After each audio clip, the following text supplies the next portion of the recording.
Amanhã às 8 da manhã, até lá. Rede Bandeirantes de Rádio. O conhecimento que transforma pessoas e a sociedade. Difundir, propagar os fatos e mais do que isso. Investigar, explicar e opinar. No mundo com tantas mídias, tantas fontes de notícias, nos colocamos a serviço da informação honesta, confiável, de credibilidade. Somos a Rádio Bandeirantes. Priorizamos o que é relevante, valorizamos as diferenças, transmitimos informação e temos opinião. Bandeirantes. Rádio Bandeirantes. Assista a Rádio Bandeirantes Campinas no YouTube. Jornalismo e esporte da sua cidade ao vivo e as transmissões de Ponte Preta e Guarani. youtube.com/Rádio Bandeirantes Campinas. Inscreva-se em nosso canal, ative as notificações e acompanhe a Rádio Bandeirantes onde você estiver. Rádio Bandeirantes. Fechada com você. Fechada com a verdade. Você está ouvindo o Rádio Bandeirantes Campinas. ZYO 260, FM faixa estendida 85,7. Rádio Bandeirantes, fechada com você, fechada com a verdade. Manhã Bandeirantes. Oferecimento.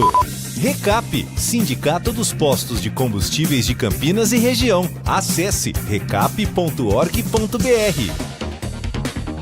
10 da manhã, 1 minuto. Muito bom dia, você que está na Rádio Bandeirantes Campinas. Você ficou na companhia do Jornal Gente. Segunda-feira tem mais. Aliás, amanhã também tem mais. Mas na segunda, às 8 da manhã, é time completo com Pedro Campos, Thaís Freitas, Sônia Blota, Cláudio Humberto e repórteres espalhados pelo Brasil e pelo mundo, que é a marca do Grupo Bandeirantes de Comunicação. E a partir de agora, a gente segue girando o que é notícia em todo o planeta, mas destacando o nosso cantinho aqui perto da gente. Campinas, região metropolitana, o interior de São Paulo. É destaque até às 11h30 da manhã comigo, Heitor Fredo, com a sua participação e com repórteres também espalhados por toda a nossa região. Um ótimo dia para você que está conosco nesta sexta-feira, hoje dia 31 de janeiro de 2025. Adeus mês velho, feliz mês novo. Está terminando o primeiro mês deste ano, amanhã já estaremos em fevereiro. E você sabe que até às 11h30 da manhã, tudo que for notícia, você pode trazer a sua opinião, a sua informação, a sua prestação de serviços em FM 85.7. Você também nos acompanha pelos aplicativos digitais do Grupo Bandeirantes de Comunicação. Um ótimo dia para você que está conosco pelo portal bandmulti.com.br. Uma ótima sexta-feira para quem nos acompanha pelo aplicativo Band Play e por todos os aplicativos espalhados pelas lojas de celular, tablet, para você ouvir a Bandeirantes na palma da sua mão. Uma ótima sexta-feira para você que está conosco pelo nosso canal do YouTube, youtube.com/Rádio Bandeirantes Campinas. Já se inscreveu? Já faz parte da nossa comunidade? Batendo na trave para chegar aos 48 mil inscritos. Não para de crescer o nosso canal do YouTube, graças a você que também participa com o seu comentário, com a sua opinião no chat ao vivo. É só se inscrever gratuitamente no canal, deixa seu like, compartilhe a nossa programação e faça parte desta comunidade que nos acompanha com imagens direto dos nossos estúdios no Jardim São Gabriel, dentro do Complexo de Comunicação João Jorge Saad. De onde falamos? Com os trabalhos técnicos, equipe completa, mesa de som com Pedro Piscinato, na central técnica o Leandro Lopes com o Danilo Capucci e a coordenação do Gil Kleber. 19 97102 1493 97102 1493. Esse é o teu canal do YouTube, não, teu canal do WhatsApp. Teu espaço para mandar a sua mensagem, pode ser mensagem de áudio, mensagem de texto, pode ser comentário, crítica, opinião, sugestão de pauta, informação. O importante é você fazer conosco a maior rede de informações do interior paulista dentro da Rádio Bandeirantes Campinas. Uma sexta-feira que, eu não sei você, mas eu até agora não vi o sol dar as caras. Ele está ali, escondido, entre nuvens que estão escuras e que já provocam chuva em parte do interior paulista. Neste momento chove em Pátio de Campinas, inclusive, os termômetros do CEPAGRE da Unicamp marcando 23 graus e meio, alta nebulosidade desde o início da manhã sobre a região metropolitana, que pode indicar instabilidade da camada atmosférica. Traduzindo isso, possibilidade de desenvolvimento de tempestades ao longo do dia. Deve chover forte a qualquer momento. As temperaturas para esta sexta-feira mantém as condições dos últimos dias, com máxima apenas chegando aos 26 graus. E há indicativo de que as condições de instabilidade permaneçam com mínimas de 20 graus neste final de semana. Temos um sábado um pouco mais gelado, seguindo esse padrão que nós tivemos na semana, de manhã mais frias. Amanhã a temperatura deve cair um pouquinho mais e chances grandes de chuvas com descargas elétricas e ventos intensos. Consequentemente, riscos de alagamento, inundações, quedas de árvores e outros transtornos para as regiões atingidas. Até por conta disso, algumas cautelas já estão anunciadas em Campinas. Por exemplo, em relação a parques e a espaços públicos que nos finais de semana recebem muitos visitantes. É o caso da Mata Santa Genebra. A Fundação José Pedro de Oliveira, que administra a Mata de Santa Genebra, suspendeu as atividades programadas para hoje e para amanhã. A intenção é prevenir e minimizar os riscos devido a chuvas intensas. Então, as atividades externas de visitas autoguiadas, visitas monitoradas, estão canceladas até sábado. Amanhã vai ser feita uma nova avaliação para ver as condições de abrir a Mata Santa Genebra e o espaço para visitação, onde tem trilha, onde tem caminhada, já para o domingo, mas vai depender da chuva que vier neste fim de semana. Por enquanto, não há ainda a previsão desse cenário mudar. Com relação aos demais parques, com relação aos outros espaços públicos, a Prefeitura decidiu pelo fechamento na quinta-feira, porque a quarta foi muito forte para a chuva, e hoje uma nova avaliação é feita na Lagoa do Taquaral, no Bosque do Jequitibás, no Lago do Café, no Bosque Chico Mendes e no Bosque da Paz Itzhak Rabin. O acumulado de chuva ainda é considerável e isso vai determinar se os parques serão reabertos ou não. Tendo novidade, nós trazemos para você ao longo desta edição do Manhã Bandeirantes, que agora traz uma importante informação para você que está pelas ruas, avenidas de Campinas, pontos de bloqueios pela cidade e nas rodovias que cortam o nosso interior de São Paulo. O dia começou com um engavetamento envolvendo 7 veículos e 4 pessoas feridas na rodovia Anhanguera. 9 quilômetros de lentidão, congestionamento intenso na pista sentido interior foi registrado no trecho de quem saía de São Paulo estava em Cajamar. Quilômetro 30 sentido interior, 4 carros, um ônibus, uma van e uma moto. Esse é o saldo desse engavetamento que ocorreu pouco antes de 6 horas da manhã. Uma das vítimas, das 4 vítimas, foi levada ao pronto-socorro Polvilho, com ferimentos moderados. As outras 3 tiveram ferimentos leves. 17 pessoas estavam em todos esses veículos e não tiveram nenhum ferimento. A pista foi liberada por volta de 7h30 da manhã. O trânsito continuou lento, muito lento, até agora há pouco. Neste momento, 10 horas e 9 minutos, a concessionária CCR Autoban atualiza que não há mais lentidão no trecho. Então, se você nos acompanha também pelos aplicativos voltando da capital paulista para saber como é que está o seu trajeto no sentido interior, agora o motorista faz boa viagem. No sistema Anhanguera Bandeirantes, o único problema é a lentidão em Jundiaí, é 1 quilômetro só. Entre o KM 61 e 60, está andando. Está lento, mas está andando. E na chegada a São Paulo, por incrível que pareça, não há registro de lentidão, nem mesmo como reflexo das marginais. No corredor Dom Pedro, amanhã também foi de engavetamento envolvendo 3 veículos na faixa da esquerda, no trecho em Campinas, sentido rodovia Anhanguera. Foi no quilômetro 126 que a colisão aconteceu. mas as pistas estão liberadas, nos dois sentidos. No sentido contrário, provocou uma pequena lentidão por conta da curiosidade. No ponto onde estava sendo feito o atendimento, para o isolamento da faixa e o atendimento completo, a faixa da esquerda ficou parcialmente fechada, mas agora o trânsito já está liberado. Não há registro de feridos nesse engavetamento, nessa colisão que aconteceu no trecho da Dom Pedro que passa por Campinas. Já no anel viário Magalhães Teixeira, a maior movimentação acontece nesse momento para o motorista que chega a Campinas a partir do Trevo de Valinhos e até acessar a rodovia Dom Pedro I, para e anda tradicional para o horário e o fato também de, em alguns trechos, a pista está molhada. Isso faz com que o motorista reduza a velocidade e faça uma viagem com mais segurança.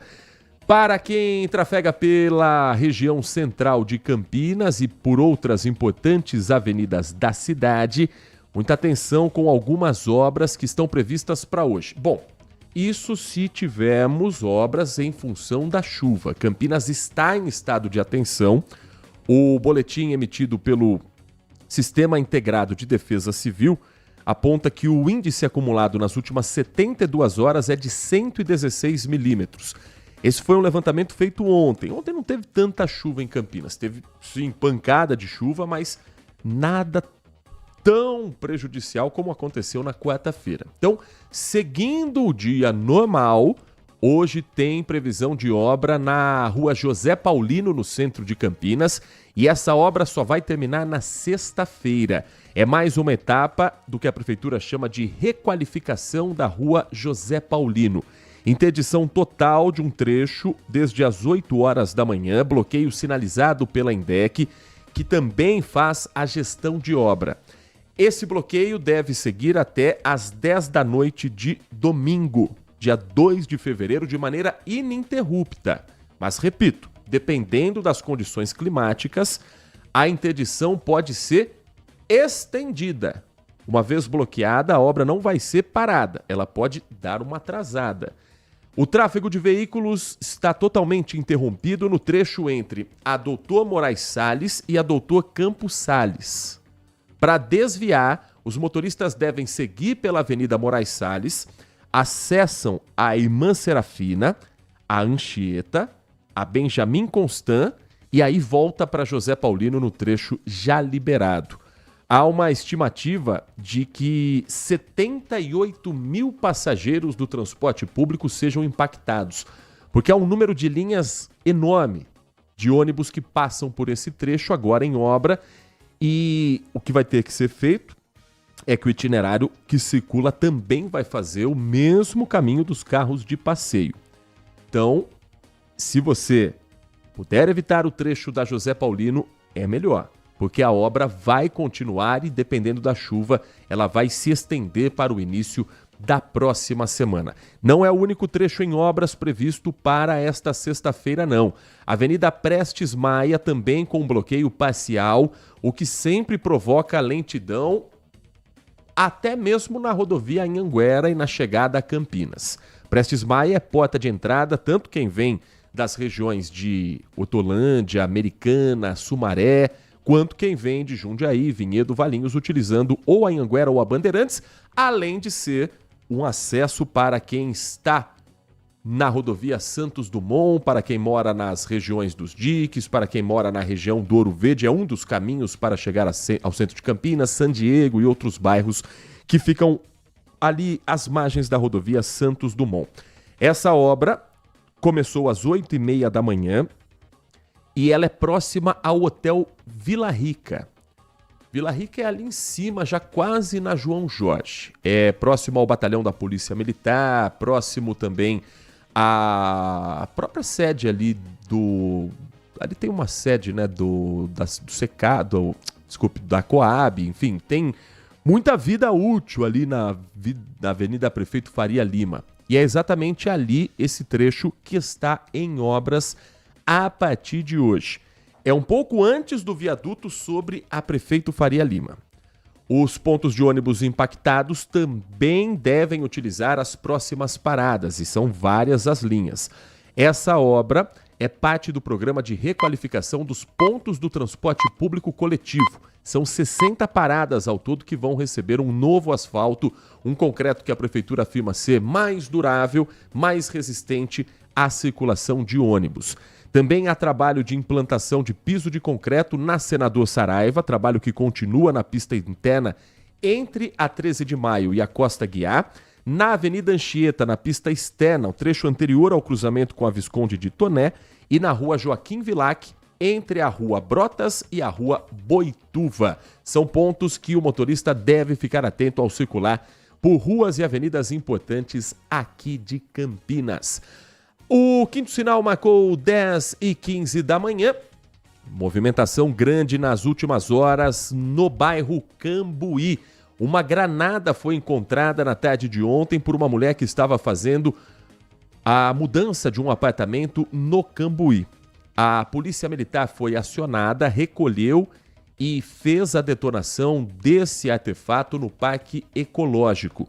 Você que nos acompanha com imagens no nosso canal do YouTube vai assistir a movimentação de quando um terreno é isolado, colocado ali para ter a detonação de maneira segura e não transportar esse artefato explosivo dentro de um veículo ou levar para a sede do GAT que fica na cidade de São Paulo. Mas que história é essa de ter uma granada dentro de casa?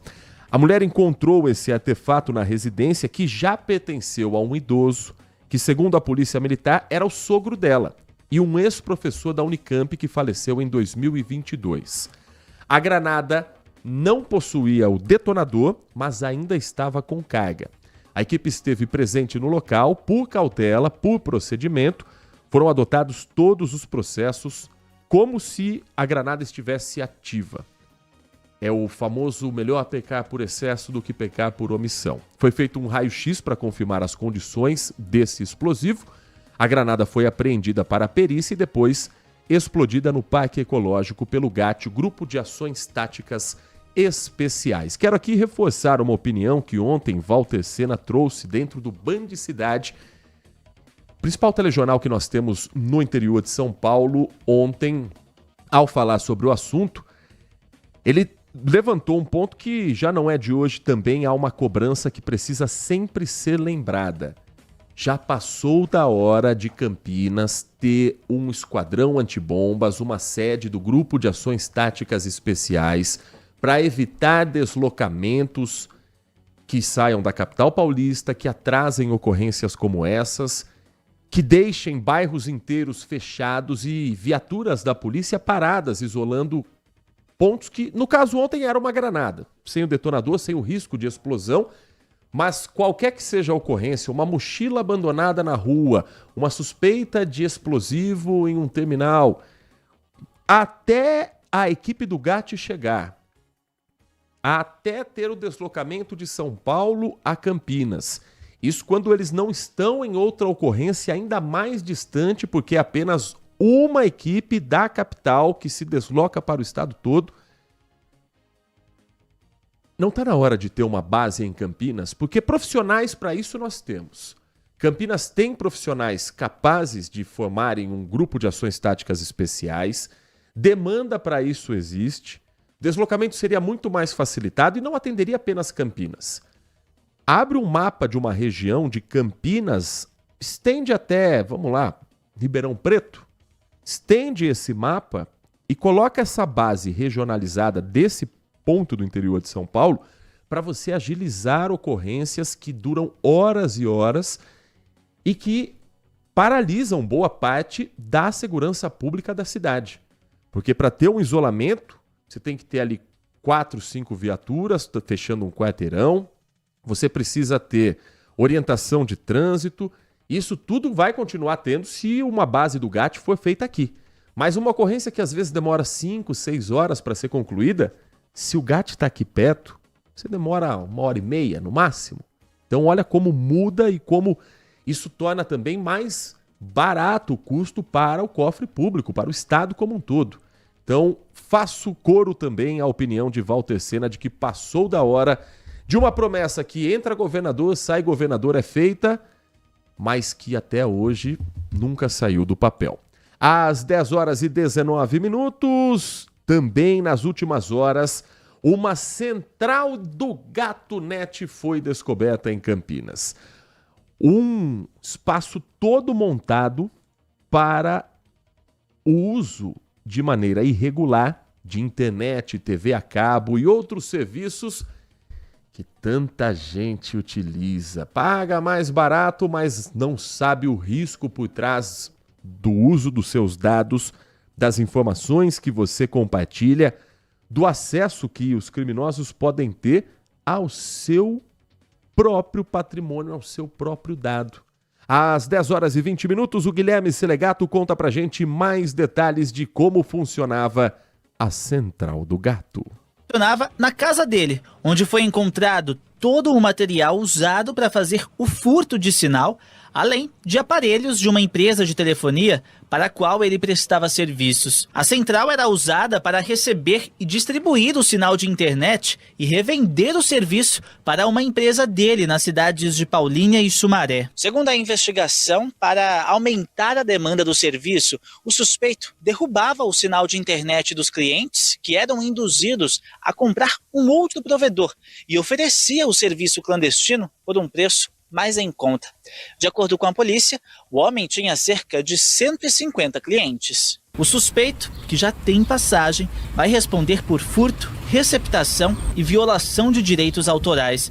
A investigação busca localizar outras pessoas envolvidas no crime, além de clientes que recebiam o sinal de internet clandestino. 10h21, ainda falando sobre segurança pública, a Polícia Militar de São Paulo já começou a testar um novo modelo de câmera corporal que deve em breve ser adotado para todo o estado de São Paulo.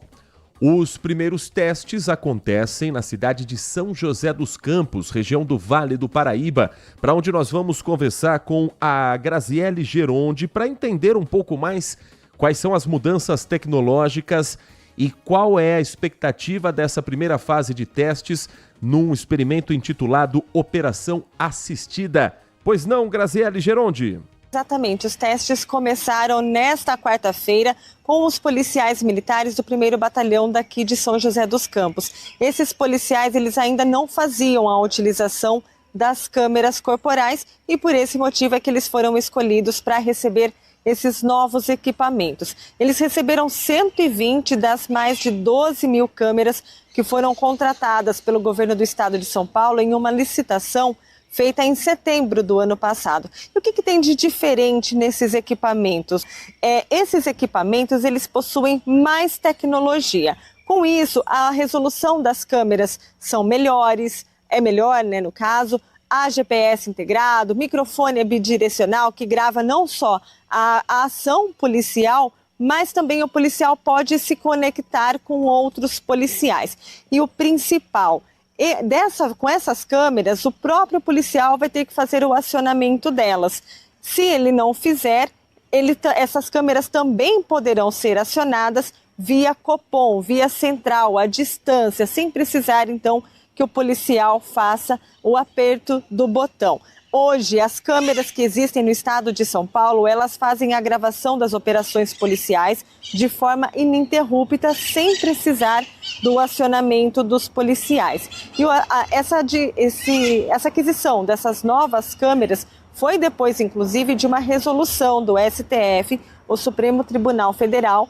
O governo do estado de São Paulo apresentou uma petição ao STF e então o STF deu uma decisão sobre o uso obrigatório dessas câmeras. E de acordo com essa decisão, esse uso deve acontecer em operações policiais militares de grande envergadura, nas incursões em comunidades vulneráveis e também nas operações para responder a ataques policiais. Durante todo esse período de testes, que vai agora então até o dia 21 de março, o governo do estado de São Paulo vai produzir relatórios, vai verificar a eficácia desses equipamentos em ambientes reais, nas situações do dia a dia, depois, claro, de já terem sido feitos testes internos, e aí então vão ser produzidos esses relatórios e encaminhados, inclusive, ao STF sobre como é que funcionam as câmeras corporais na Polícia Militar do Estado de São Paulo. A ideia é expandir esses equipamentos para o restante do estado. De acordo com alguns policiais, o uso dessas câmeras corporais é importante para trazer mais segurança e provas em algumas operações. Muito obrigado, Graziele Gerondi. Com as informações da Graziele, nós vamos para um rápido intervalo. Na volta, as primeiras participações dos nossos ouvintes. A eleição do Congresso amanhã, vamos saber quem será o novo presidente da Câmara Federal para os próximos 2 anos. Amanhã será escolhido o novo presidente do Senado.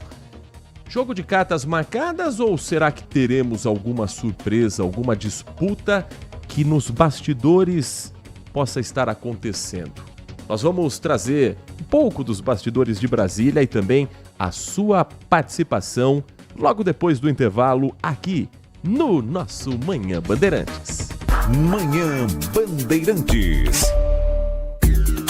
Consumidor, muitas vezes, a qualidade do combustível que você coloca no tanque do seu veículo pode ser tão diferente quanto o preço que você paga por ele. Por isso, procure abastecer em postos de sua confiança e exija sempre o cupom fiscal. É seu direito e a sua garantia. Recap, Sindicato dos Postos de Combustíveis de Campinas e Região. Acesse recap.org.br. Band Mulher, de segunda a sexta, a partir da 1h35, Larissa Lopes abre as tardes femininas da Band.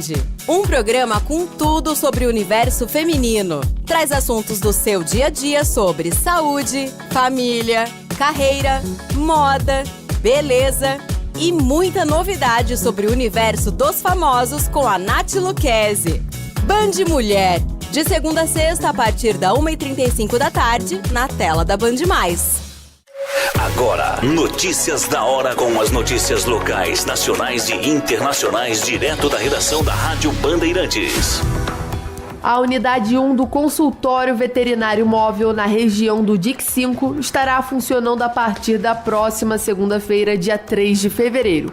Os atendimentos por lá irão até o dia 27 do mesmo mês. O consultório será no Nelson Mandela, que fica na rua Carmen de Ângeles Nicoletti. O atendimento será de segunda a sexta-feira, das 8 horas da manhã até o meio-dia e da 1 às 4 da tarde. Importante lembrar que o atendimento é gratuito e exclusivo para os moradores da região do DIC 5. Basta levar seu animal de estimação e não se esqueça de trazer um documento com foto, além do comprovante de residência em Campinas. O atendimento é por ordem de chegada, com distribuição de senha, sem a necessidade de agendamento prévio. De Campinas, Bruna Azevedo. Você ouviu Notícias da Hora, aqui na Rádio Bandeirantes. Eu, Joel da Atena, estou diariamente junto com você na denúncia, na indignação, na busca por solução. No Brasil Urgente, tratamos com firmeza e sensibilidade dos assuntos que o povo quer saber. Aqui, a sua voz ganha força para cobrar o que todos nós queremos para as nossas cidades. Temos um encontro marcado, de segunda a sábado, às 4 da tarde. Brasil Urgente, na Band TV. Estamos no Instagram. Segue agora, @Rádio Bandeirantes Campinas. Fechada com você. Fechada com a verdade. Manhã Bandeirantes. 10 horas 28 minutos, 10h28. Ontem, enquanto estávamos ao vivo aqui no Manhã Bandeirantes, o presidente Luiz Inácio Lula da Silva convocou uma entrevista coletiva, a princípio sem dizer qual seria a pauta, só anunciou para os repórteres que cobrem o dia a dia em Brasília que ele falaria sobre diversos temas. Nós até dissemos aqui, o presidente estava naquela de buscar uma agenda positiva, de encontrar assuntos que repercutissem, e alguns assuntos dali saíram, pelo menos alguns pontos que valem a gente acompanhar. O Caian Messina estava nessa entrevista coletiva e ele preparou uma reportagem sobre o que hoje é um dos pontos mais sensíveis para o governo: o corte de gastos e a necessidade de baixar os preços dos alimentos. Está tudo muito caro para comprar no supermercado, está tudo muito caro para você fazer a sua sua rotina. O ministro Carlos Fávaro, da Agricultura, também falou sobre esse assunto. Então, Caian vai contar pra gente um pouco dessa discussão, das perguntas feitas ao presidente e de que maneira essa entrevista coletiva faz parte também de uma nova estratégia de comunicação no Palácio do Planalto. A dificuldade do governo em anunciar a linha de crédito para os produtores com o objetivo de reduzir os preços dos alimentos é a mesma da maioria da população quando parcela uma compra, os juros altos. A intenção é oferecer financiamento com taxas mais baixas para o plantio de produtos básicos, como arroz e feijão. Diante da alta na Selic promovida pelo Banco Central, o governo vai ter de gastar mais para bancar o programa. Mesmo com a dificuldade do aumento da Selic, foi determinação do presidente Lula para que a gente construa um novo plano safra, tanto para a agricultura de médios e grandes produtores, mas principalmente para pequenos produtores, cada vez mais estimulantes na produção de alimentos. O Banco Central tem repetido que o fim do ciclo de alta nos juros passa por medidas de redução da dívida pública. Mas o Lula afirmou que um novo pacote de corte de gastos, como pede o mercado, não está nos planos agora. A gente quer responsabilidade fiscal e a gente quer fazer o menor déficit possível, porque a gente quer que esse país dê certo. Mas eu posso te dizer que se depender de mim, não tem outra medida fiscal. O que nós vamos agora é pensar no desenvolvimento sustentável desse país, continuar mantendo a estabilidade fiscal desse país e sem fazer com que o povo pobre pague o preço de alguma irresponsabilidade de um déficit, de um corte fiscal desnecessário. O presidente concedeu uma rara entrevista coletiva para mandar uma série de recados, principalmente na economia. Eu não tomarei nenhuma medida daquelas que são bravata, sabe? Eu não farei cota, eu não coloquei helicóptero para viajar à fazenda e prender boi, como foi feito no tempo do Plano Cruzado. Lula também disse que tem confiança de que o presidente do Banco Central, que ele nomeou, Gabriel Galípolo, vai entregar juros mais baixos quando for possível. O presidente do Banco Central não pode dar um cavalo de pau num mar, sabe, revolto, sabe, de uma hora para outra. Já estava praticamente demarcado a necessidade da subida de juros pelo outro presidente. E o Galípolo fez aquilo que ele entendeu que deveria fazer. O presidente ainda falou sobre a ameaça de Donald Trump de taxar produtos brasileiros. É muito simples. Se ele taxar os produtos brasileiros, haverá reciprocidade no Brasil em taxar os produtos brasileiros. Taxar os produtos que são exportados para os Estados Unidos, sim. Presidente Lula, nessa entrevista coletiva, também falou a respeito das eleições no Congresso. Deixa eu conversar com a Tayane Mello para a gente ter mais informações sobre a expectativa dos bastidores da política, porque a eleição 2026 ela ainda está longe. E, aliás, foi motivo também de uma pergunta para o presidente Lula nessa coletiva, depois que Gilberto Kassab, uma das figuras políticas mais influentes nos bastidores do Brasil, disse publicamente que se as eleições fossem hoje, Lula perderia a eleição. Mas existe a eleição no Congresso que, para o eleitor comum, não parece fazer tanta diferença. Mas para o andamento das pautas de Brasília, para o andamento das estratégias de governo, para o fortalecimento da oposição, essa eleição é chave, até porque vão ser substituídos os dois presidentes de hoje, Arthur Lira na Câmara e Rodrigo Pacheco no Senado. E já há conversas para que eles façam parte do governo federal. A Tayane Mello vai falar um pouco mais pra gente sobre isso e esses bastidores. Diga lá, Tayane. Exatamente. As votações no Congresso acontecem neste sábado e o deputado Hugo Mota, do Republicanos, é favorito para assumir a Câmara. No Senado, o nome mais cotado é o de Davi Alcolumbre, do União Brasil. Lula, que busca se aproximar do Legislativo, se encontrou com os dois, que representam partidos ainda considerados infiéis em votações. Depois das eleições, a expectativa é pelas trocas na esplanada. Os atuais presidentes das casas são cotados para cargos. Arthur Lira para o Ministério da Agricultura Agricultura e Rodrigo Pacheco para o da Defesa. Na entrevista, Lula não quis dizer se um deles será ministro. Falou apenas que quer que Pacheco seja governador de Minas Gerais. Outro nome possível para assumir a Secretaria-Geral de Governo é o da presidente do PT, Gleisi Hoffmann. Mais uma ala ligada a Fernando Haddad não aprova a ideia. Lula também reagiu à fala de Gilberto Kassab, do PSD, sobre ser derrotado se as eleições fossem agora. Quando eu vi a história do companheiro Kassab, eu comecei a rir. Porque como ele disse, se a eleição fosse hoje, eu perderia. Eu olhei no calendário e percebi que a eleição vai ser só daqui a 2 anos. Eu fiquei muito despreocupado. Sobre Kassab ter chamado Fernando Haddad de fraco, Lula destacou o papel do ministro na PEC da transição, no novo arcabouço fiscal e na reforma tributária. E disse que só por isso já é digno de elogio. Pode até ser digno de elogio dentro do governo, né, Tayane? Agora, se é digno de receber votos, se a população compra esses projetos, aí é outra história. Mas, a princípio, Fernando Haddad não deve disputar nenhuma eleição para o ano que vem. Os bastidores colocam o nome de Lula como candidato à reeleição, embora ele tenha dito antes da eleição de 2022 que a intenção seria fazer apenas 4 anos de mandato.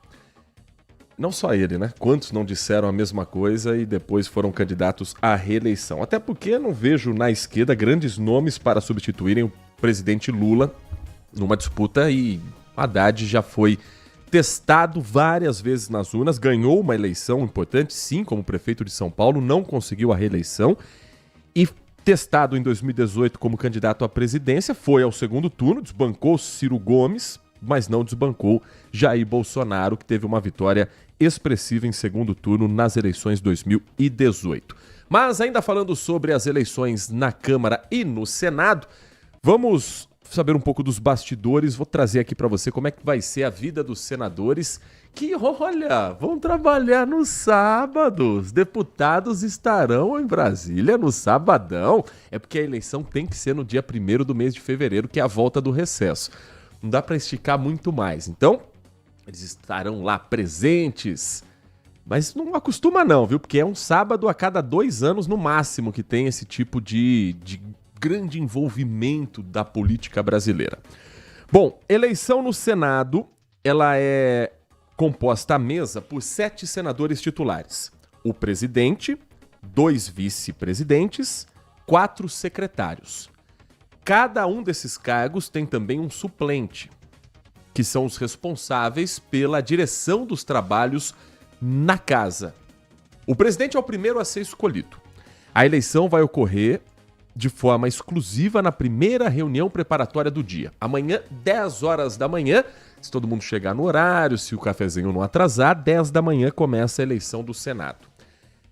Neste momento, os candidatos são, por ordem alfabética, Eduardo Girão, do Partido Novo do Ceará, Marcos Pontes, senador de São Paulo, o astronauta Marcos Pontes, do PL aqui do estado, Marcos Duval, senador pelo Podemos do Espírito Santo, e Davi Alcolumbre, que já foi presidente da Casa, já foi presidente do Senado e agora concorre pelo União Brasil do Amapá. É o nome mais forte de bastidores. Mas algum candidato que esteja interessado pode registrar amanhã o seu nome também para concorrer à presidência do Senado. Os senadores que quiserem disputar a vaga precisam formalizar a intenção por escrito na Secretaria-Geral da Mesa durante a reunião preparatória antes das 10 da manhã e antes do primeiro candidato inscrito começar a falar. O atual presidente Rodrigo Pacheco, do PSD de Minas, é quem vai comunicar ao plenário as candidaturas que estão formalizadas. Agora, os candidatos podem desistir também de última hora? Sim. Quem abrir mão de concorrer deve se manifestar também por escrito ou vir ao microfone até o fim da fala do último candidato chamado para discursar. Há um debate dentro do PL se a candidatura de Marcos Pontes deve ou não seguir adiante até o fim. Ele se manifesta como um deputado da direita, um deputado com pautas conservadoras. Agora, o ex-presidente Jair Bolsonaro, que é a grande liderança da direita no Brasil parabenizou o PL pela negociação em torno da mesa diretora do Senado. Então, se Davi Alcolumbre vencer, o partido vai ficar com pelo menos 4 postos na Câmara daquela formação de mesa que eu citei anteriormente. E há dúvida se manter o nome de Marcos Pontes na disputa não vai atrapalhar isso. O ex-presidente Jair Bolsonaro disse que é exatamente para garantir essas posições que a legenda não poderia apoiar um candidato próprio do PL. Agora, mesmo sem o apoio formal do ex-presidente Bolsonaro, de quem foi ministro, inclusive, da Ciência e Tecnologia, Marcos Pontes banca que será candidato, mas amanhã ele pode retirar essa candidatura antes da votação começar. Então, dá essa sensação de que isso vai acontecer, porque a articulação é para que o PL tenha pelo menos cargos importantes na mesa, uma vez Davi Alcolumbre sendo eleito o presidente da casa. Então, desses nomes, é possível que na reta final alguns saiam da disputa. Bom, uma vez definidos todos os candidatos, eles vão ter 15 minutos para discursar, defender a candidatura, são chamados por ordem alfabética, e após os discursos é iniciada a votação. A votação é secreta por meio de cédulas de papel. Olha que moderno que é o Senado. Vence quem tiver maioria absoluta, ou seja, 41 votos ou mais são suficientes para eleger um senador. A cédula de votação tem os nomes dos candidatos e um espaço para sinalizar a escolha de cada um deles. Quem vota é chamado à cabine de votação pela ordem de criação das unidades federativas. Olha que curioso, não é por ordem alfabética, não é por ordem do maior estado, é pela ordem que o estado fez parte da federação. E aí coloca na cédula e assina a lista de votação. O presidente, Rodrigo Pacheco, é quem faz a apuração, tem o terceiro e o quarto secretário da mesa que está saindo também vão ajudar nas cédulas a serem apuradas, e com a supervisão de senador escrutinador. Olha que bonito. Ao fim da contagem do anúncio do vencedor, as cédulas são todas trituradas. 11 horas da manhã tem a reunião preparatória e ali são eleitos os 2 vice-presidentes, os 4 secretários e os suplentes. Então, uma vez eleito Davi Alcolumbre, o PL aposta que, tendo o apoio do Partido Liberal, isso pode fortalecer a mesa diretora para esses outros cargos estratégicos. E a disputa na Câmara dos Deputados? A mesa diretora da Câmara também tem 7 titulares. Presidente, 2 vice-presidentes e 4 secretários, assim como no Senado eles também têm os suplentes. Além de dirigir o trabalho legislativo e os serviços administrativos da Casa, essa mesa diretora também promulga emendas à Constituição juntamente com o Senado. Então, primeiro os partidos definem a formação de blocos parlamentares. São escolhidos os partidos ou os blocos que têm direito a disputar os cargos na mesa. Depois, isso deve terminar por volta de 9 horas da manhã. Às 11 da manhã, vai acontecer uma reunião para a escolha dos cargos da mesa diretora. Até 1h30 da tarde, os partidos e essas uniões têm a possibilidade de registrar a candidatura. A sessão do Senado é à tarde, é de manhã. A sessão do Senado é às 10 da manhã. A sessão na Câmara é à tarde, 4 horas da tarde. Plenário Ulisses Guimarães. Ali vai ter a eleição do presidente. Disputam, neste momento, o cargo de presidente da Câmara Federal. O deputado Hugo Mota, do Republicanos da Paraíba. O deputado Pastor Henrique Vieira, do PSOL do Rio de Janeiro. E o deputado Marcel Van Hatten, do Partido Novo do Rio Grande do Sul. Hugo Mota é o nome mais cotado para ser eleito. Diferente do Senado, na Câmara, a votação é por urna eletrônica. Elas vão estar no Salão Verde e no plenário, cada deputado entra para votar em todos os cargos. Vota para presidente, vice-presidente, primeiro secretário e por aí vai. Em seguida é feita a apuração, mas enquanto o presidente não for anunciado, as demais posições não serão preenchidas. mesmo que as outras eleições sejam mais rápidas. A sessão conjunta no Congresso Nacional, que aí carimba quem são os novos presidentes da Câmara e do Senado, vai acontecer segunda-feira, às 3 horas da tarde. Então teremos um sábado agitado em Brasília, algo raro de acontecer, mas que não tem jeito. Quando eles querem votar a favor de algo que é importante, claro, para o país, porque o presidente da Câmara e o presidente do Senado são aqueles que dão o tom de como o Congresso vai se comportar, ora mais amigo, ora mais opositor ao governo federal, e quais são as pautas que serão tratadas com prioridade. Então é muito importante que a gente acompanhe amanhã, embora pareça um jogo já de cartas marcadas, com Davi Alcolumbre no Senado, com Hugo Mota na Câmara Federal. O ouvinte participa conosco para falar também sobre esse assunto e sobre os demais pontos que marcam também esta sexta-feira.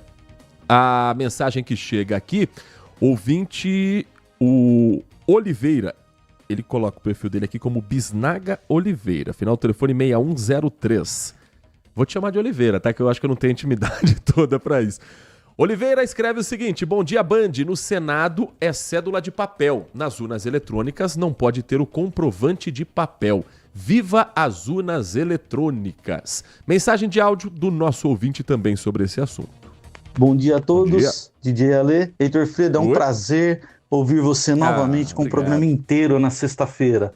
Ainda bem que não voltou ainda o programa dos vendedores de ilusão, porque para pobre, aquilo lá é só ilusão, né? E registrando o último dia de janeiro, né? O último dia de janeiro tá voando, amanhã é 1º de fevereiro. Exato. Heitor, 1º de fevereiro, dia 4 agora, nós vamos comemorar aqui na minha rua 60 dias do poste apagado. Nós vamos fazer uma festa, você tá convidado, tá? Obrigado. Literalmente, vamos fazer uma festa, se não vier consertar o poste até terça-feira. A luz de dos 60 dias do poste apagado aqui. Mas eu gostaria de falar um pouquinho da eleição da Câmara Federal, né? Do Senado, principalmente. Poxa, tá lá, todo mundo tá cantando a bola do Davi Alcolumbre, a Câmara também vai, mas a Câmara vai fazer de maneira eletrônica. O Senado, de maneira antiga, na cédula.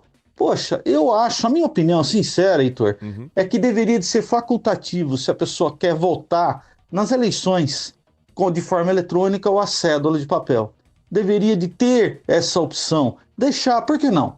Certo? Se os senadores podem, por que as eleições nacionais também não devem de poder? É a minha opinião. Não sou contra as urnas, não é nada disso. Eu estou querendo dizer que já que os senadores têm esse direito, nós também poderíamos ter. E lembra que na última eleição, né, dos senadores, tentaram fraudar, né? Teve um voto a mais. Mas esse é o nosso Brasil. Um grande abraço a todos, DJ Ale. Respeitando sempre a opinião do amigo ouvinte, DJ Ale, mas existe uma diferença enorme da votação do Senado para as eleições que nós participamos. No Senado você tem 81 eleitores. Você tem um lugar apenas onde a urna está depositada. O Brasil tem 155 milhões de eleitores e urnas que precisam às vezes ser transportadas de barco, de bote.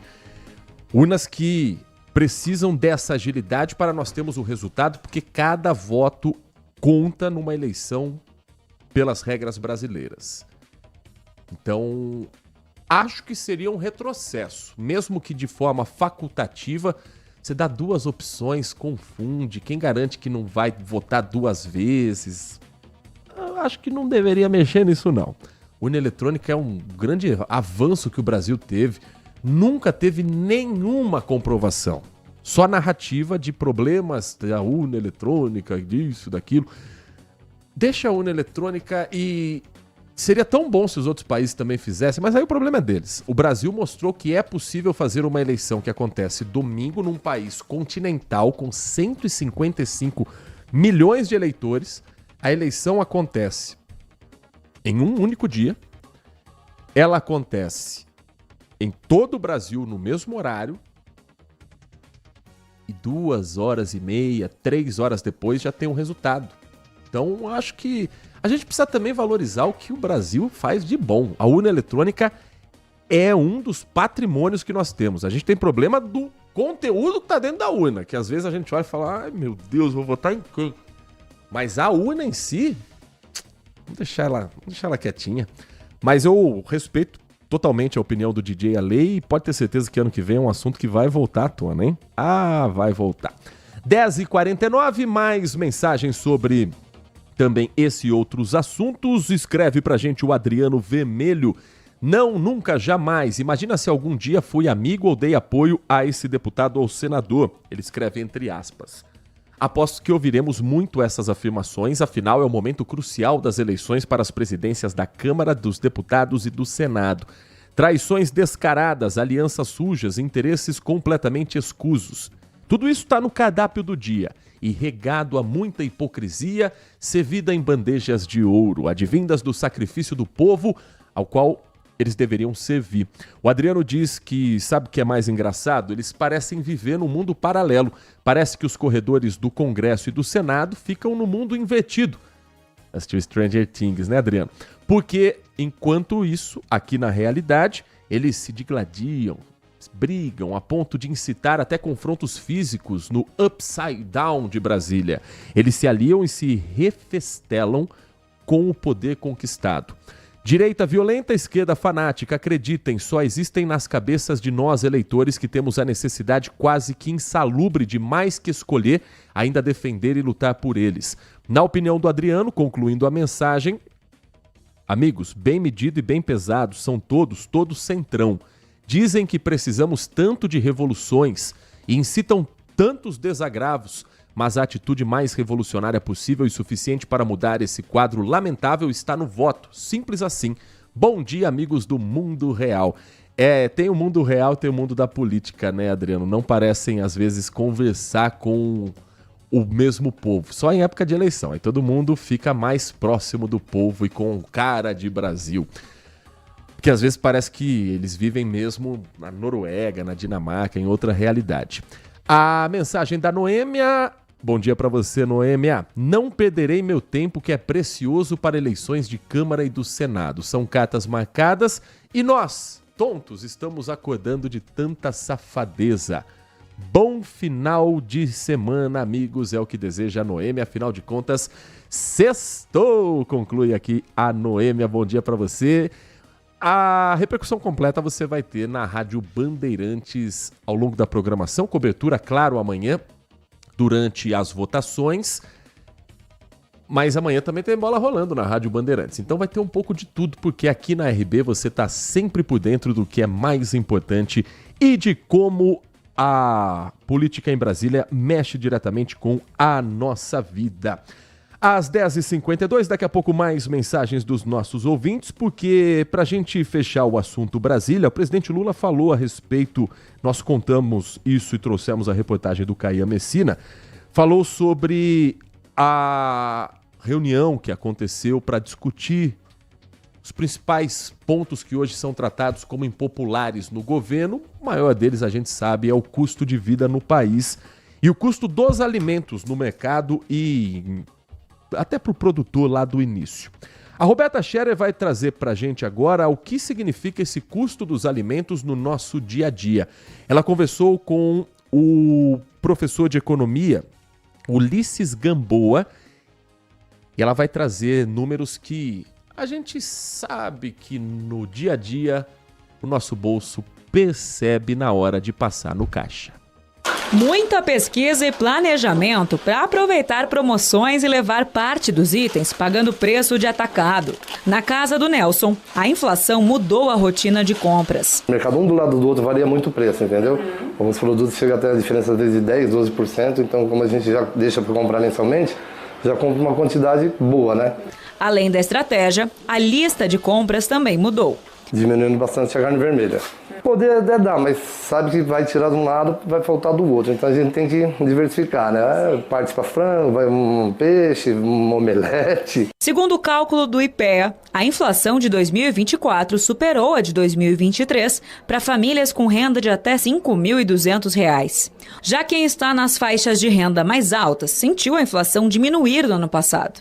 A inflação nos alimentos atinge em cheio a vida das famílias de menor renda. É a população que gasta a maior parte do orçamento com comida e tem poucas alternativas de cortes ou substituições. O INPC, índice do IBGE, que foca no consumo de famílias que ganham até 5 salários mínimos, aumentou 4,7% em 12 meses. Mas a alimentação em casa ficou bem mais cara, 8% no ano. Já em 2023, o resultado tinha sido deflação. A gente costuma dizer que a inflação é o imposto do pobre. Ela aumenta a desigualdade social. Não existe na história da economia nenhum país que tenha se desenvolvido, que tenha enriquecido com inflação alta. 10 horas e 55 minutos. O Manhã Bandeirantes vai para o intervalo. Na volta, Campinas emite um novo alerta para o risco de dengue em 11 bairros da cidade. Já são 241 casos confirmados desde o dia 1º de janeiro. Nós vamos contar para você quais são os bairros que entraram na lista, quais são os bairros que permanecem com atenção máxima e o que está programado para acontecer a partir dessa nova lista. E ainda, troca de tiros com suspeito e polícia militar termina com uma pessoa morta em Sumaré. Um jovem de 19 anos. Foi uma troca de tiros com o BAEP e ele já era alvo de um mandado de busca e apreensão. A gente conta a história completa para você na sequência do Manhã Bandeirantes. Você está ouvindo Manhã Bandeirantes. Oferecimento. Recap, Sindicato dos Postos de Combustíveis de Campinas e Região. Acesse recap.org.br. Nossa área, a opinião dos nossos craques sobre tudo de Guarani e Ponte Preta e dos times da região. Carlos Henrique, a melhor e mais premiada equipe esportiva do interior paulista. De segunda a sexta, das 11h30 ao meio-dia. Siga e assista no nosso YouTube, Rádio Bandeirantes Campinas. Ouça no FM 85,7 e nos aplicativos de celular. Rádio Bandeirantes, fechada com você, fechada com a verdade. Assista a Rádio Bandeirantes Campinas no YouTube, jornalismo e esporte da sua cidade ao vivo e as transmissões de Ponte Preta e Guarani. youtube.com/Rádio Bandeirantes Campinas. Inscreva-se em nosso canal, ative as notificações e acompanhe a Rádio Bandeirantes onde você estiver. Rádio Bandeirantes, fechada com você, fechada com a verdade. Paulistão 2025 na Rádio Bandeirantes, com a equipe líder de audiência, eleita para o hall de notáveis da ACESP. Domingo é dia de jogão e transmissão dupla na Rádio Bandeirantes. Às 16 horas, Água Santa e Ponte Preta, no Estádio Distrito Inamar, em Diadema. Às 18h30, Guarani e Palmeiras, no Estádio Brinco de Ouro. Jogos da sexta rodada do Paulistão. O melhor do futebol no FM 85,7 e no youtube.com/Rádio Bandeirantes Campinas. Futebol é com a Bandeirantes. Futebol é com a Bandeirantes. Laia, laia, laia, Bandeirantes. Futebol. A atividade do jornalismo é uma atividade profissional que envolve pessoas treinadas para a apuração dos fatos e para entender se efetivamente aquilo ali é ou não uma notícia a ser levada para o telespectador, para o ouvinte, para o internauta. Se não, qualquer um vira, de qualquer maneira, propagando fatos e podendo provocar a destruição de pessoas, de vidas, o que a gente tem visto cada vez mais no Brasil e no mundo. Duvide, cheque, não espalhe fake news. Grupo Bandeirantes, respeito pelo fato, respeito por você há 86 anos. Se você é um verdadeiro apaixonado por futebol e não quer perder nenhum lance do seu time do coração, então prepare-se para as melhores análises e entrevistas exclusivas. É hora de entrar em campo com os donos da bola, com Carlos Batista, que reúne as últimas notícias e lances dos times do interior paulista. Cobre os principais campeonatos regionais, seja no campo ou nas quadras. De segunda a sexta, a partir do meio-dia, na tela da Band+. Manhã Bandeirantes. Quinto sinal vai marcar 11 horas da manhã. Campinas emitiu o quarto alerta neste ano de 2025 para dengue nos bairros com maior risco da presença do mosquito Aedes aegypti. É uma estratégia que Campinas vai adotar, principalmente nesse período de verão, toda semana, a lista de bairros vai ser divulgada. E isso aconteceu com algumas alterações. O boletim foi produzido em formato para orientar sobre o combate à desgraça desse mosquito que a gente precisa tirar da frente logo como um problema de saúde pública nas nossas vidas. Vamos à lista dos bairros com alto risco de transmissão da dengue em Campinas. Na região leste da cidade, loteamento Alphaville. Ou você acha que a dengue, o mosquito, só pica quem tem pouco dinheiro? Não, senhor. O mosquito da dengue não faz distinção de bairro. A água parada no Alphaville provoca dengue do mesmo jeito que a água parada em qualquer outro bairro da cidade. A diferença é se os moradores deixam a equipe entrar ou não para vistoriar quintal, né? Loteamento Alphaville, na região leste, é um dos bairros com alta incidência e risco da dengue. Na região noroeste, bairro Satélite Íris. Na região norte, Parque Via Norte e Vila Boa Vista. Na região sudoeste, Residencial São José, o Parque Universitário de Viracopos e o Jardim Vista Alegre. Na região sul, atenção voltada para o Jardim San Diego. Na região suleste, o Jardim Maísa, o Jardim Samambaia e o Jardim Tamoio. A Secretaria de Saúde de Campinas aponta num relatório parcial que 52% dos espaços visitados nos últimos mutirões deixaram de ser trabalhados porque estavam fechados, desocupados ou pela recusa dos moradores de agentes. Esse número é do ano passado, né? Esse é o número do ano passado.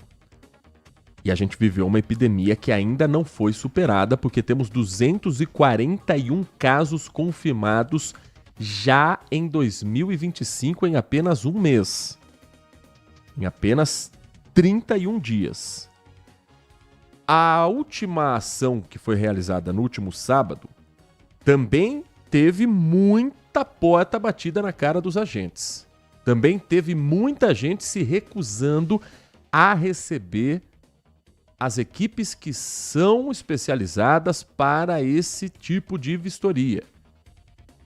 Vamos falar mais uma vez? Vamos abrir as portas de casa para as equipes de saúde vistoriarem os quintais para verem se tem algum tipo de criadouro do mosquito Aedes aegypti? Se não for por você, que seja pelo seu vizinho, que seja pela sua família. Mas vamos parar com a ignorância, porque o mosquito da dengue está aí e não vai ser um problema superado se a população não colaborar. Tem que cobrar por novas vacinas, sim, tem que cobrar por mais ações do poder público, mas existe também, como diz um grande amigo meu, direitos e deveres. Direitos nós temos vários e temos que lutar por eles, mas como cidadãos nós temos deveres.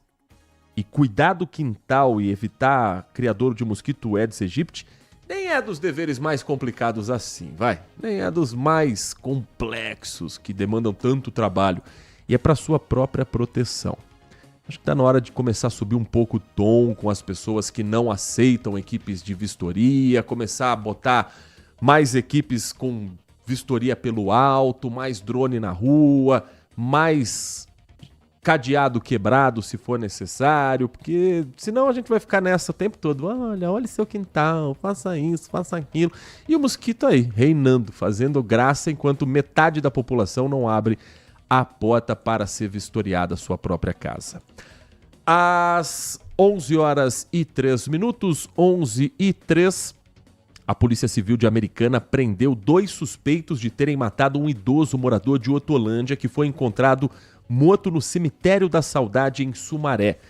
Essa cena tensa, triste, aconteceu no dia 18 de janeiro. As investigações apontam que um líder religioso que consta como foragido teria planejado toda a ação e coagido os autores. Segundo as informações da polícia, durante o cumprimento de mandados de prisão, o autor dos disparos na vítima foi detido na residência do pai dele e confessou a participação do crime, detalhando que ele não estava sozinho. Outras 2 pessoas estão envolvidas também no caso, segundo o relato desse primeiro suspeito preso. Na cidade de Valinhos, uma outra pessoa foi detida. Ela confirmou o envolvimento no caso e confessou que ajudou a colocar um cabo de vassoura nas partes íntimas da vítima ainda viva e efetuou a transferência de um Pix do próprio celular da vítima. A investigação avançou e descobriu que o autor dos disparos foi funcionário e aprendiz da vítima. Se tornou amigo, teve uma relação mais pessoal e eles seguiam a mesma religião.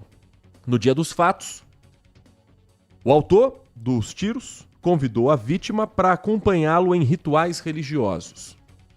Após realizarem os rituais em um primeiro local, buscaram a outra pessoa envolvida e seguiram para o cemitério da Saudade em Sumaré. Alegavam que fariam um novo ritual. Chegando lá, a vítima foi rendida, forçada a fornecer as senhas bancárias, transferir o dinheiro para uma conta, entregar os pertences, entregar a senha, entregar o celular. Depois, estrangulada e empalada ainda viva com um cabo de vassoura.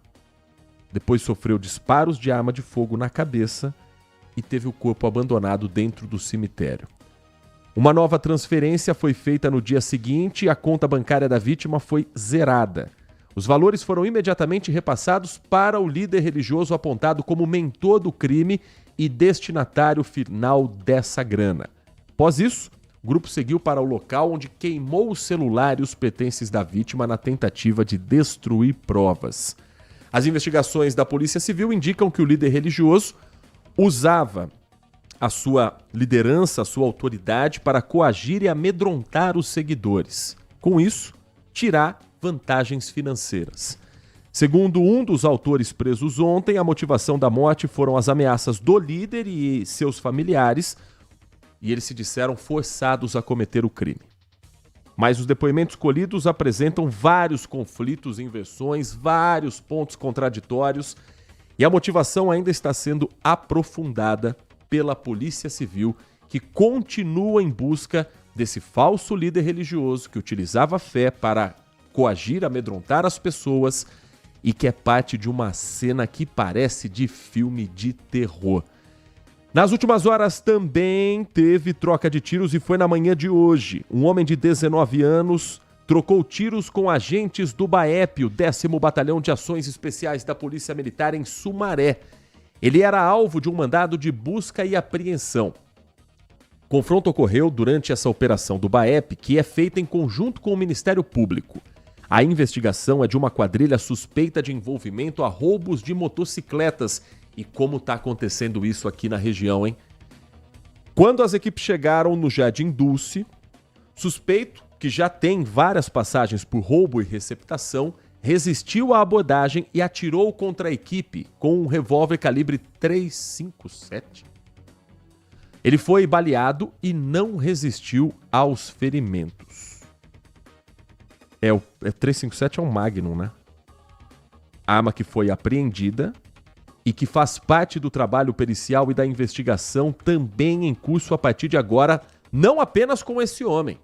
Os policiais já prenderam também um outro jovem de 19 anos que estava com um revólver 38 com 3 munições. A namorada dele foi flagrada tentando esconder dentro de um travesseiro uma sacola com porções de maconha, crack e cocaína. Um outro endereço, também com a prisão de um homem de 18 anos que estava com um revólver calibre 32 e um monte de peça de moto já desmontada. A operação cumpre mandados em 14 locais, 10 pessoas são investigadas e ela ainda está em andamento. A Polícia Militar trabalha com números que apontam 751 roubos, sendo 3 latrocínios entre janeiro e novembro de 2024. Dezembro ainda não tem a estatística completa divulgada, mas não pense que não vai aumentar também esse número. Roubo de moto, roubo de carro, geralmente tem um desfecho já, um fim para esses veículos.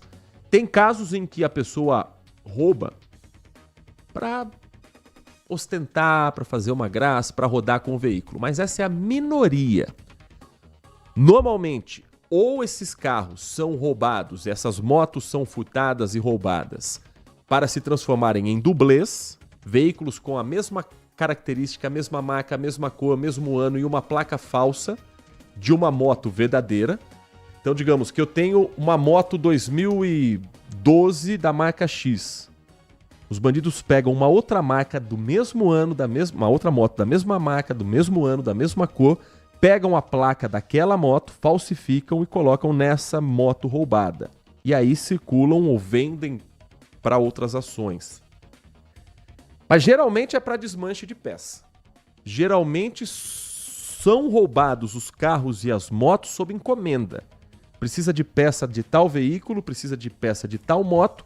Eles acham a moto na rua, assaltam, levam para garagens que fazem esse desmanche de maneira irregular, clandestina, também criminosa, e as peças são revendidas no mercado paralelo. Por isso, uma forma da gente se preocupar e se precaver de não comprar o que a polícia chama de peças manchadas de sangue é você pedir a nota fiscal do produto remanufaturado que você for comprar. Porque tem muita gente séria que trabalha com remanufaturado.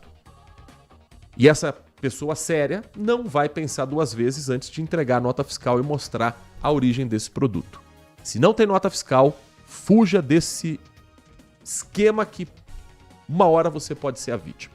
Hoje a gente se beneficia comprando um produto muito mais barato, amanhã você pode ser o dono do carro que é assaltado com uma arma na cabeça, porque querem o teu veículo, o teu modelo e as peças do teu carro. Então, a melhor forma de não abastecer esse mercado clandestino é simples.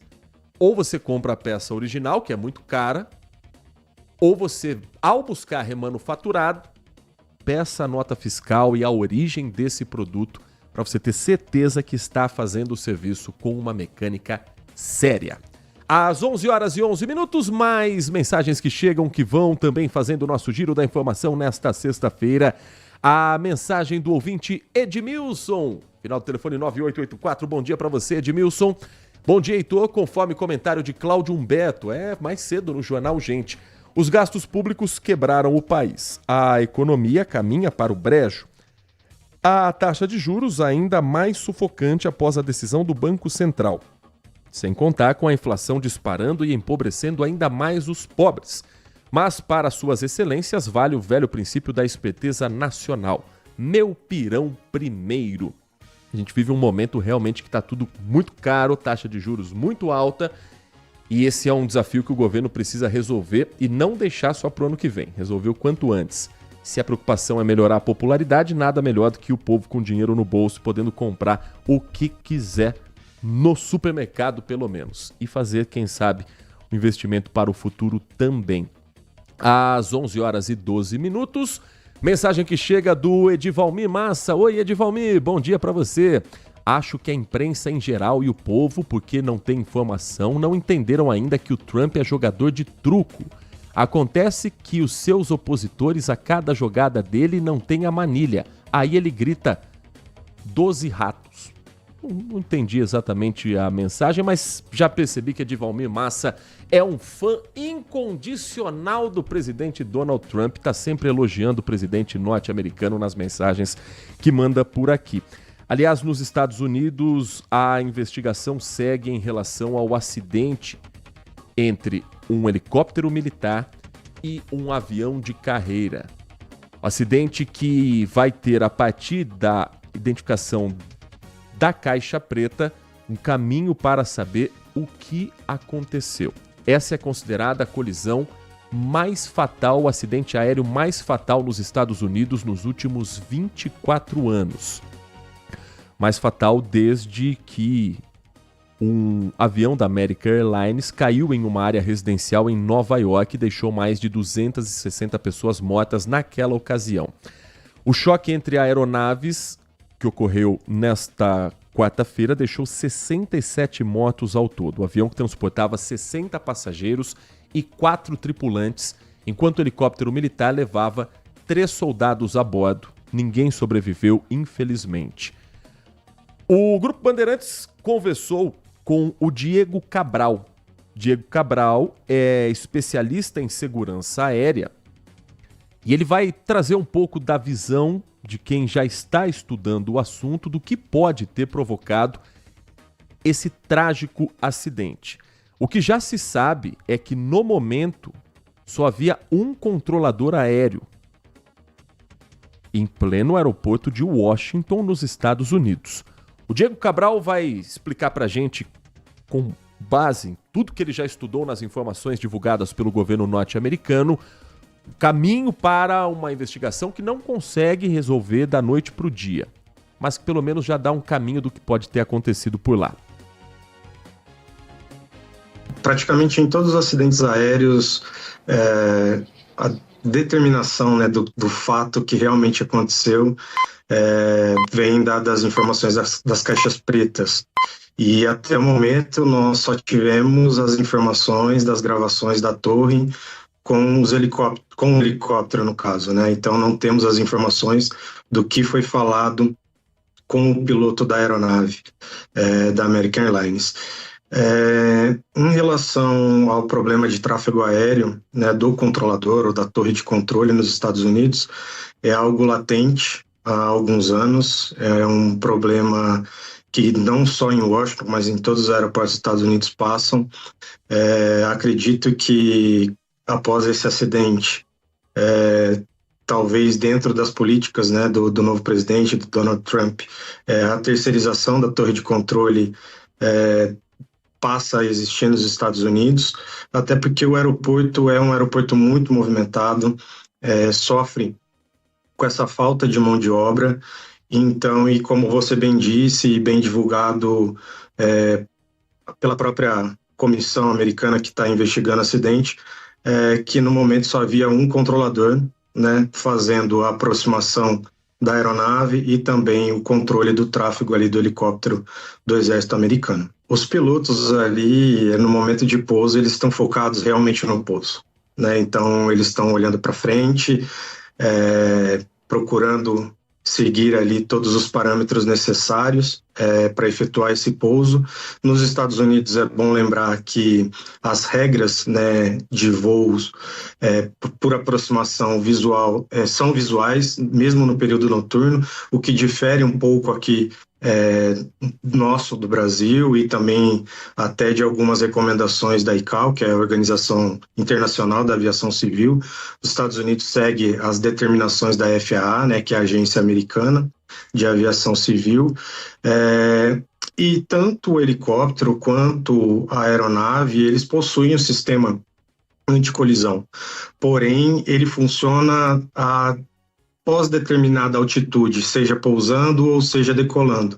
Então, nesse momento de pouso, e pelas imagens que nós temos ali do radar, que foi divulgado, tanto do helicóptero quanto da aeronave, eles estavam numa altitude menor do efeito, né, do TCAS, no caso do sistema de anticolisão. Então, ali, naquele momento, ele só avisaria o tráfego em si e não avisaria a necessidade de uma manobra evasiva para evitar a colisão.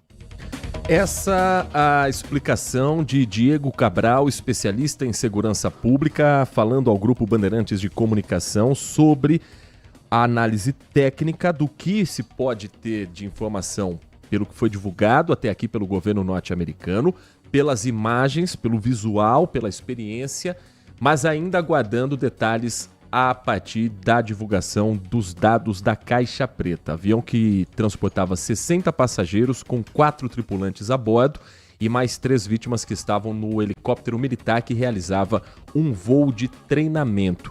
Voo 5342 da American Eagle, uma subsidiária regional da American Airlines, estava se aproximando do aeroporto Ronald Reagan em Washington, saiu do Kansas e depois de uma viagem de cerca de 5 horas, o acidente muito próximo já à pista de pouso.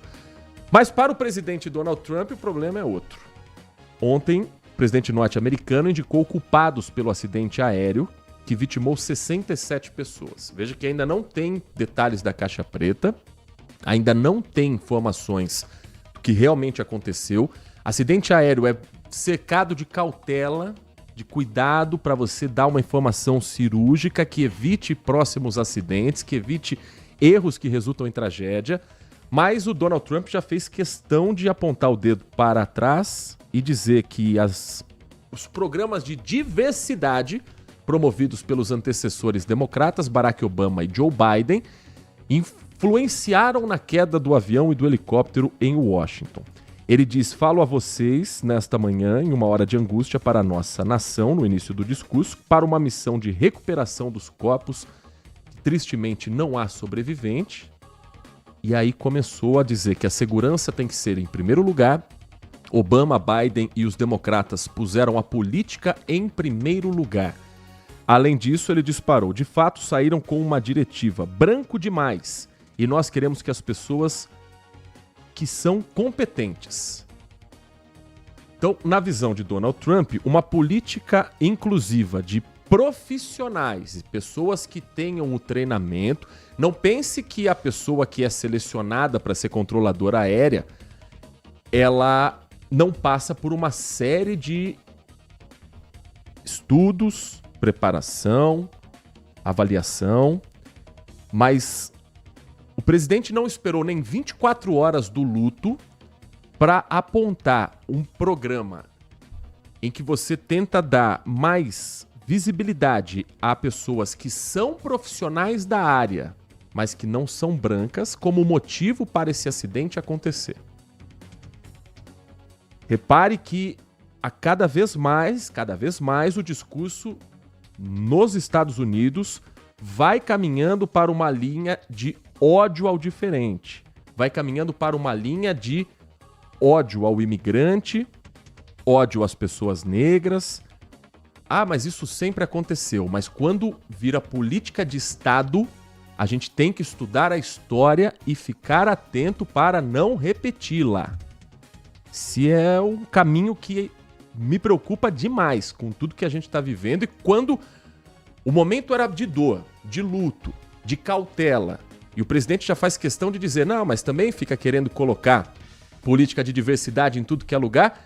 Então a culpa é de um controlador aéreo que ele nem sabe quem é ainda, que ele nem sabe se tinha uma sobrecarga de trabalho, que ele nem sabe se o problema é esse, mas ele já faz questão de jogar parte da América que já comprou o discurso contra aqueles que entraram por um programa de maior visibilidade a pessoas que não sejam brancas. 11 horas e 21 minutos. Temos que ter muita atenção com o que estamos vivendo. A mensagem do Wagner Carneiro: Heitor, bom dia. Esse cidadão, se é que eu posso dizer isso, que critica a imprensa e amanhã o Trump, tem a dó nordestino que cuspiu no prato que comeu. O Wagner de Bauru,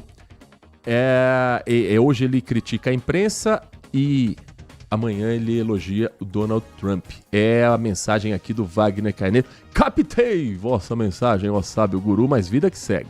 A mensagem que chega aqui do Marco Silva Bedin. Oi, Marco, bom dia para você. Testei hoje a DeepSeek, a inteligência artificial chinesa. Faz coisas absurdas e bem leve. Quando você pede, ela traz muito mais do que você pediu. É muito boa e de graça. Heitor, esses gatos estão muito atrasados. Já existe outro meio sem poder dizer que é gato.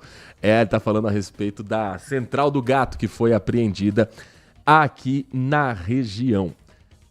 Tem mais mensagem, deixa eu ver aqui também, agradecer a participação no nosso canal do YouTube da Rafaela Mancini Pacheco. Lembrando que a Secretaria de Saúde reforça a vacinação contra a febre amarela para grupos em área de risco e para os viajantes. Também agradecendo Jonizele Cano na audiência da Rádio Bandeirantes Campinas, agradecendo também a mensagem do Guilherme, final do telefone 0512, também está ligado na Rádio Bandeirantes. 11h23, informação importante para você que precisa ficar em dia com o Simples Nacional. Os MEIs têm até hoje para regularizar a situação com o Simples Nacional e não serem excluídos do sistema do microempreendedor individual no Brasil. O Rodrigo Leite vai falar para a gente sobre esse prazo e como você, se eventualmente perdeu, o que pode fazer nesse caso. Ter um pequeno negócio exige atenção com tudo. Funcionários, estoques, contas a pagar. Na fábrica de alimentos saudáveis da Débora, alguns impostos ficaram para trás na época da pandemia. tudo foi regularizado nessa semana. E a gente precisava regularizar esse ano para não perder os benefícios do Simples. Um alívio, com certeza, uma preocupação a menos para a gente aproveitar 2025 e crescer cada vez mais. Mais de 23 milhões de contribuintes estão no Simples Nacional, a maioria microempreendedores. O Simples é um regime tributário que unifica impostos federais, estaduais e municipais para empresas com faturamento de até 4 milhões e 800 mil reais por ano. Só que quem tem imposto atrasado precisa ficar atento. De acordo com a Receita Federal, 1,5 milhão de empreendedores brasileiros foram excluídos do Simples Nacional no começo desse ano por conta de dívidas tributárias. Para voltar ao sistema, é preciso primeiro regularizar os pagamentos.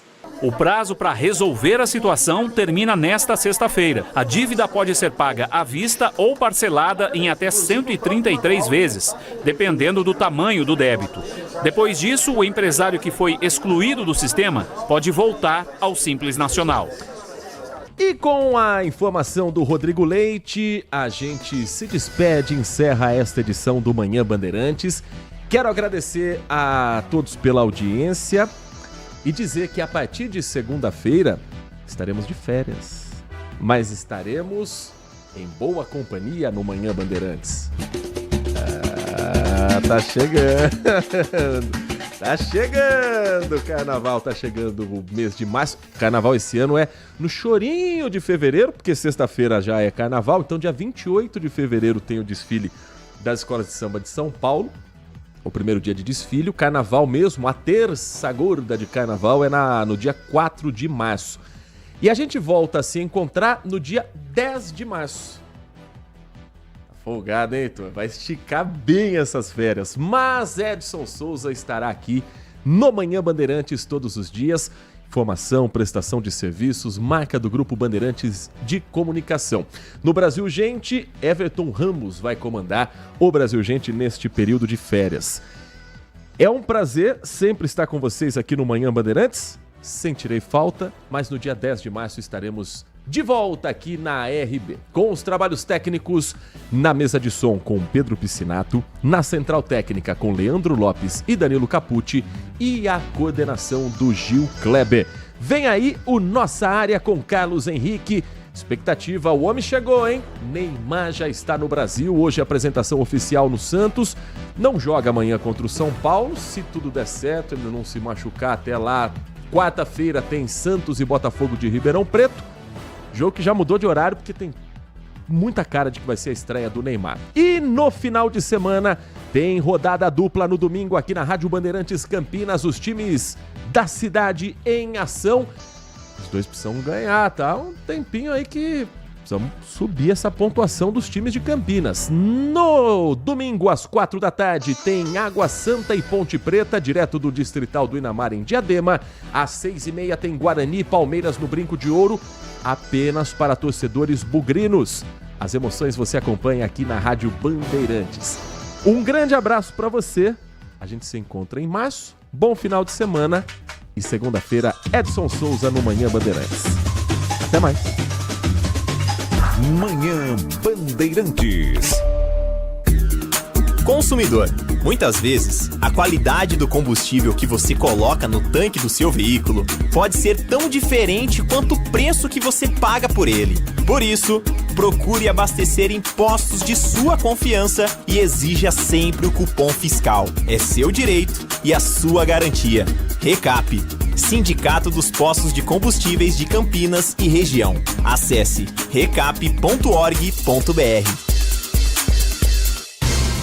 Nossa Área, a opinião dos nossos craques sobre tudo de Guarani e Ponte Preta e dos times da região. Carlos Henrique e a melhor e mais premiada equipe esportiva do interior paulista. De segunda a sexta, das 11h30 ao meio-dia. Siga e assista no nosso YouTube, Rádio Bandeirantes Campinas. Ouça no FM 85,7 e nos aplicativos de celular. Rádio Bandeirantes, fechada com você, fechada com a verdade.